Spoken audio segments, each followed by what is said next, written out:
This is really the angle to see it at. So I've wanted to put a plant stand in this space for a couple of years now. So the other day I went to the hardware store and I picked out all the lumber and everything I was going to need to build it, and did a quick tally, and it was like $450. So I put everything back and I came home and I thought, you know, can I build a pretty decent plant stand to go in this space for $150? So today I'm going to see if I can do just that. So I sketched up a design in Shaper 3D.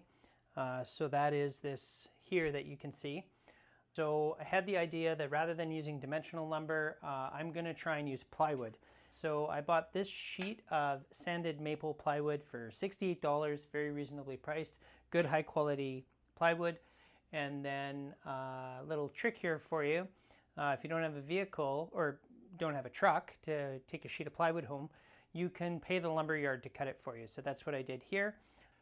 The only tools you're going to need for this is a saw of some sort, whether it's a hand saw, skill saw, chop saw. I'm using a chop saw, tape measure, and then I got one more tool that I've never used before, which I'll show you coming up.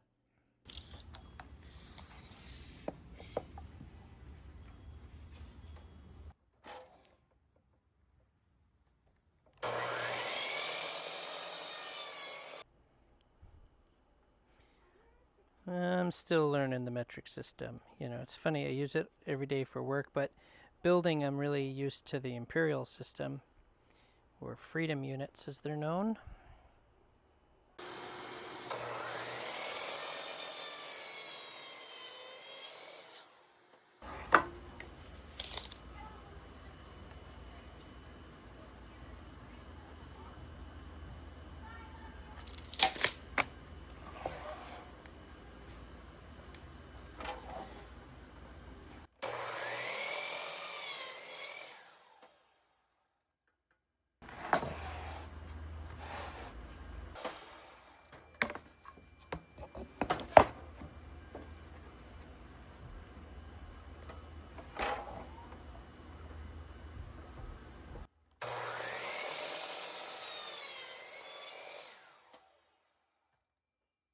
Okay, the lumber's all cut. There's a lot of different sizes, so I think I'm going to mark the sizes and label them on the end.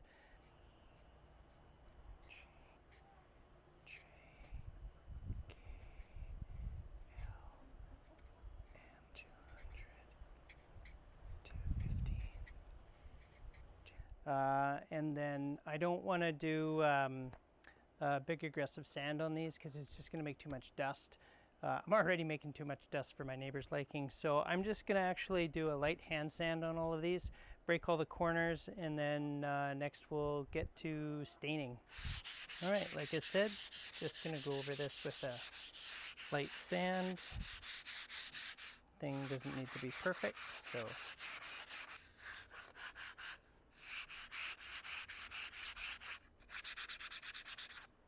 Now, one problem with plywood is you get stuff like this happening. So as I'm sanding it, some of the veneer is peeling off. So definitely gonna have to make sure we hide those spots.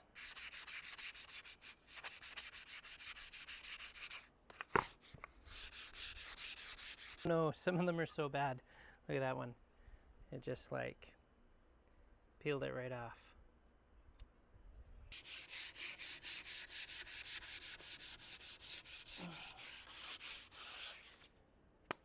Okay, that's the sanding done.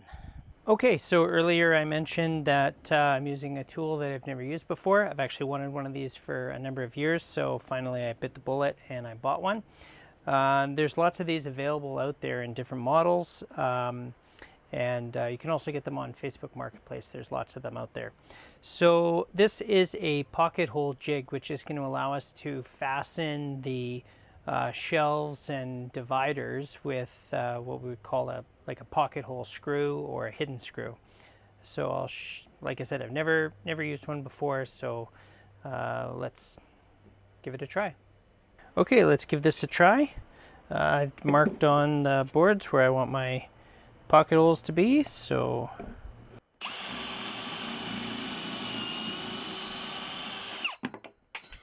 Oh my gosh.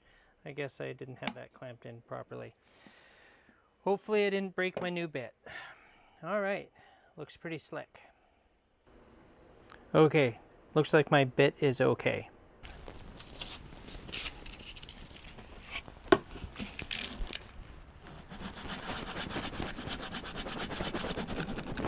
Sanding all of these pocket holes was a real pain in the butt.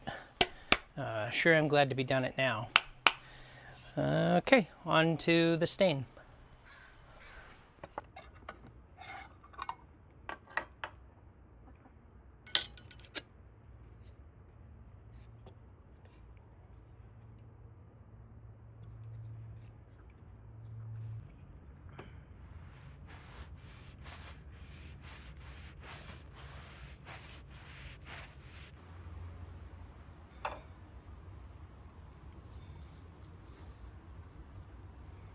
Okay, so as it turns out, getting in these pocket holes with the stain is a real challenge. So I'm going to try using this brush here and see if that works.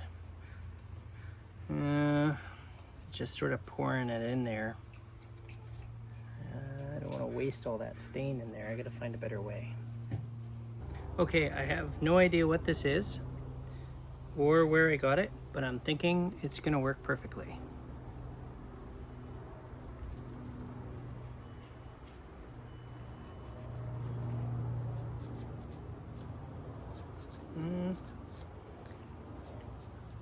Definitely less stain, but not perfect. But I think maybe as I go it'll get better.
See, this by itself is not lining up there. If I put the square in here, see, they're starting to get a gap here, so not perfectly square. So I got to pull this in, and even when I pull it in, it doesn't perfectly line up. So when I pull this in, it doesn't perfectly line up there, but that's okay. We're going to get this square, and then we're going to screw that down, and then that will be good. Life is always a little easier with a few clamps. Oh, if they're the right length. Yeah, you really need some good clamps. Okay, so I'm just going to put these on here, and I'll tighten it up till it's square. Oh heck, that just did it. Don't even need to tighten it hardly.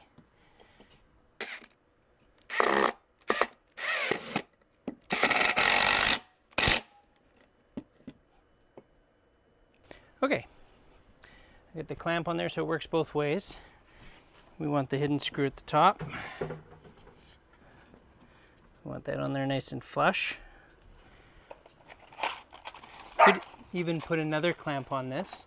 There's my dogs playing in the background. Hey dogs, not right now please, I'm recording. Okay, so put that there. Oh, I gotta switch my drill over to screw and probably turn the chuck down. Make sure it's flush there and let's see what happens. Yeah, I felt it move a little bit. Okay. Yeah, I'd say that's flush there. Try the next one. I think I gotta turn the clutch up a bit here. Down. There we go. Keep it down a little bit. Definitely want it to max out. Yeah. One click higher.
Okay, just another little trick for you, which you may or may not know, but keeping a box like this square is really important. You don't want it to be built with a list or anything. So one of the ways to do that is you're just going to measure diagonally here. And I'm going to go with Imperial, it's a little easier for me, 85 and 5/8. And then you measure the other direction here, and it should be the same measurement. If it's not, then you know your box is not square. So this trick you can use on decks, picture frames, any rectangular thing that you're doing. So 85 and a half.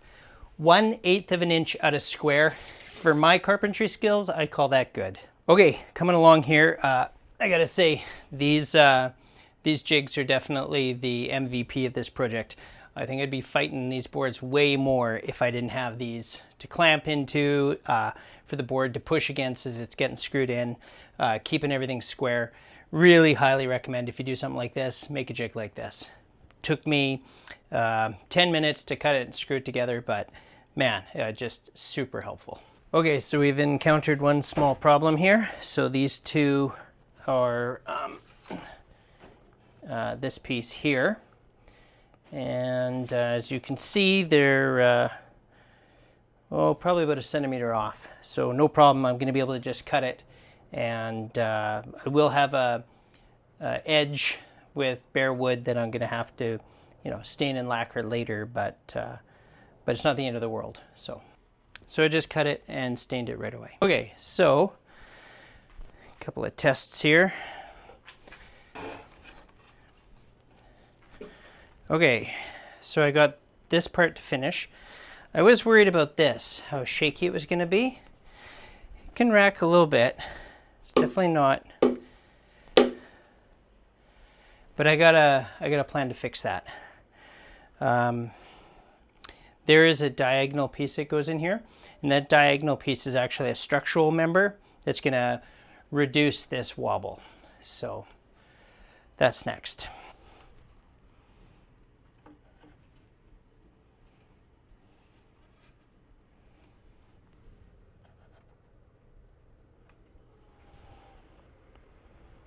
I made a couple of minor mistakes with some of the lengths, but they were good mistakes. So this board I left way too long, so I just had to trim it down. I got to put a couple pocket holes in it, and it's going to go in here at the top, somewhere about there, and then the shelf goes here. How I'm going to screw these in is going to be a little tricky, and I haven't figured it out yet, but I'll do that next. Okay, it's all done. Funny thing, used exactly 64 screws. How do I know that, you ask? The pocket hole jig came with 60 screws, and I used that entire box, and I needed 4 specialty screws where those screws were too long for the diagonal piece. So exactly 64 screws. Kind of funny. Okay, let's stand it up and see if it fits and if it wobbles and how it looks.